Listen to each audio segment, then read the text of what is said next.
We turn now to our panel for some political analysis. Jeffrey Goldberg is the editor-in-chief of The Atlantic. Paula Reid covers the Justice Department as well as the White House for CBS. David Sanger is a national security correspondent and senior writer for the New York Times. And David Nakamura covers the White House for the Washington Post. So I know you guys aren't over your jet lag, because I certainly am not, having covered this summit in Hanoi. David, you have a piece, an extensive one, in the New York Times today, writing about what went wrong with these talks. You heard the National Security Advisor give his take. What is the bottom line? Well, I think the bottom line, Margaret, is that they sent the President of the United States halfway around the world into a negotiation that had not been, not only not pre-cooked, but basically they had nothing when he landed. Usually the way summits work, for all of us who've gone and covered these, is the president comes in as the closer on the final 10%. What was clear here was that this was not just the get-to-know-you meeting that happened in Singapore.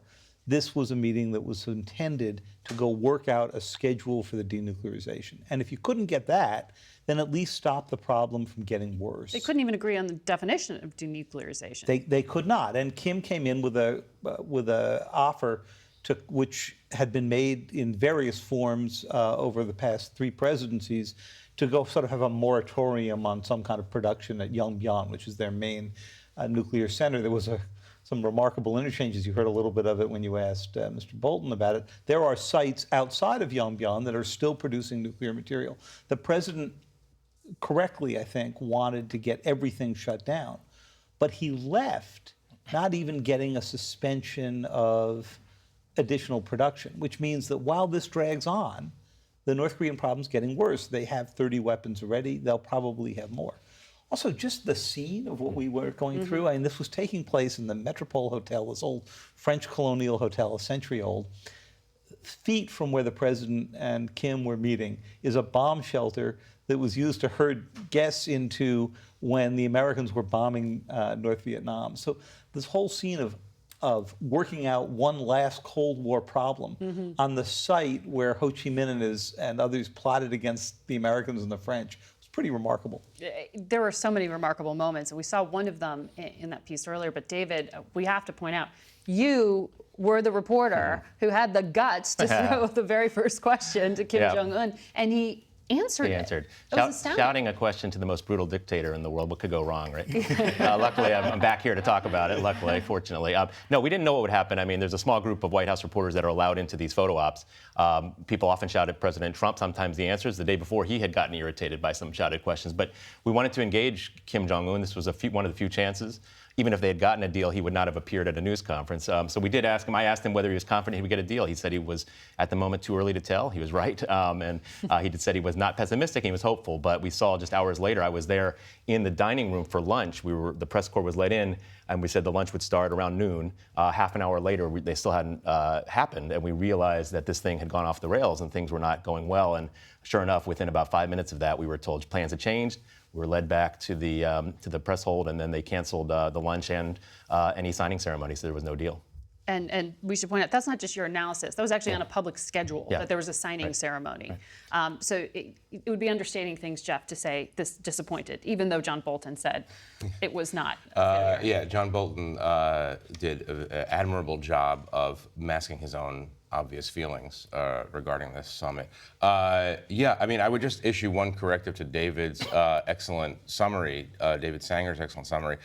He talked about they brought the president halfway around the world. The president brought himself halfway around the world. Nobody really thought that this was going to work. This was not pre-cooked. That would be a vernacular way of describing how summits are made. But you're exactly right. You're supposed to bring the president in to sign the document, to maybe argue a little bit. But this was another thing entirely, and this is the downside of an entirely spontaneous presidency and a president who doesn't actually listen. It acknowledges that he doesn't listen to his own intelligence chiefs when they tell him this is not going to work, this is not going to work, and so on. And so the outcome, it was bizarre scene, but this was predictable, utterly predictable. It shows the limits of the president's strategy here was, he said, look, we have 30 years of negotiations at the lower level. We never got to a presidential summit. Let's flip it around, take more risk, start top down. But, you know, this is something where the president felt his personal relationship with Kim Jong-un, whatever that is, no one's really sure what that is, but he thinks it's good, and that would be the closing. That would make the deal happen. It's not going to work. And he may have over-personalized it in that regard, because he's showing people these letters from Kim Jong-un as if I have a rapport with him, I'll be able to make this deal. Paula, the other personal relationship the president had that we heard a lot about this week was with his former attorney, Michael Cohen, who was testifying while these negotiations are happening. And the president actually acknowledged, despite the 12-hour time difference, that he watched the testimony. Absolutely. And the timing was deliberate. This is an effort to undermine the president and lay out a roadmap for House Democrats to now pursue various investigations. The most important thing we learned from this hearing is that the president's legal problems have metastasized far beyond the special counsel investigation. And what he should be most concerned about is what is going on in the Southern District of New York, where federal prosecutors, we knew they were looking into campaign finance violations. They have several cooperating witnesses who implicate the president in directing this scheme to violate campaign finance laws. But now we've also learned there are other investigations that we still don't know about, in addition to the fact that they're looking into the president's last conversation with Michael Cohen. He couldn't even discuss what the two men talked about because that is the subject of an ongoing investigation, raising questions about possible obstruction or even witness tampering. And the Judiciary Committee chairman in the House said today, for him, all this amounts to obstruction of justice. And in fact, I think he's calling about 60 different individuals to try to come testify. Where does this go next? We are going to really shift the focus from the special counsel. Everyone's going to be on high alert once again for that final report. But what's going on in Manhattan, that's what's really going to matter. Those crimes are also probably more easy to prove since you have cooperating witnesses. And oftentimes they may not be the sexiest crimes, right? Possible tax fraud or insurance fraud, but they're much easier to prove because they're paperwork crimes. On a parallel track, House Democrats are going to go full steam ahead, calling all of these witnesses and continuing to seek corroborating documents for what Michael Cohen said, seeing if they can sort of, confirm his story.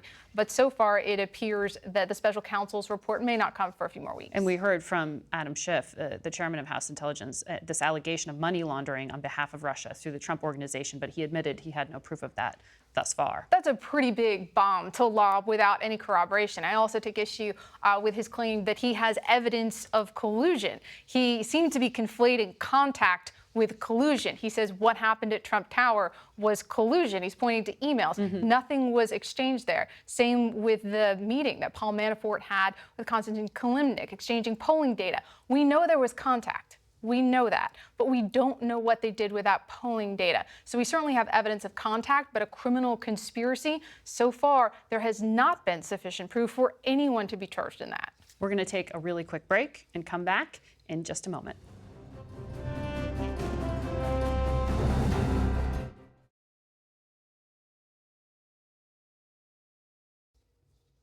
We're back now with our political panel. David Nakamura, I want to ask you about the president's speech, the longest of his presidency, just yesterday at CPAC.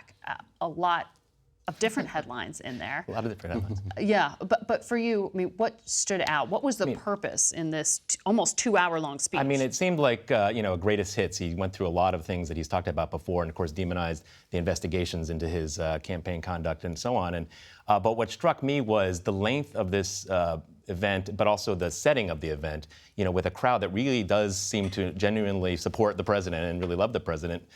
Seemed like he was coming back from a summit that had collapsed. He had a hearing of Michael Cohen when he was out of the country, and it was hard for him to sort of, come back like he'd like to do in real time. And now he had a lot to get off his chest. And so, he went through bit by bit all the folks who he felt as a threat to him, and does what he does, which is attack.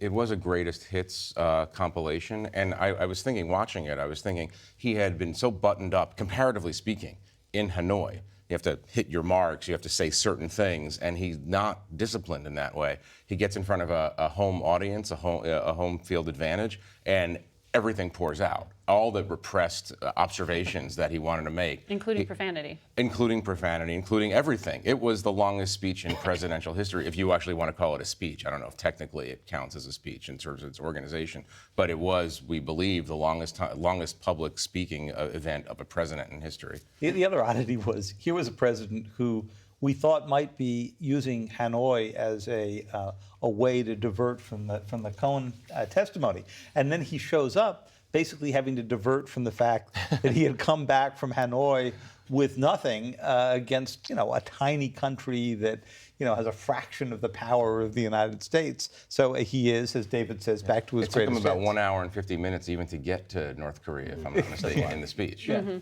But it's interesting, David, because the Washington Post has a headline today saying the acquiescence to Trump is now the GOP's defining trait. I mean, is that how you read that speech yesterday before CPAC?